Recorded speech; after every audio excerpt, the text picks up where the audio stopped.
Hour channel Varshik Gautam vlogs. ఈరోజు మన video ఏంటంటే, ఇప్పుడు మేము తిరుపతికి వచ్చాం మళ్ళీ 1 month తర్వాత.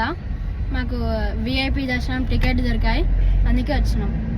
ఇప్పుడు మేము కొండ ఎక్కుతున్నాము. మేము నిన్న 6:30కి వెళ్ళాం ఈవినింగ్, వచ్చేసరికి 4 అయింది. ఇక్కడికి అల్పిరి దగ్గరికి వెళ్తున్నాం.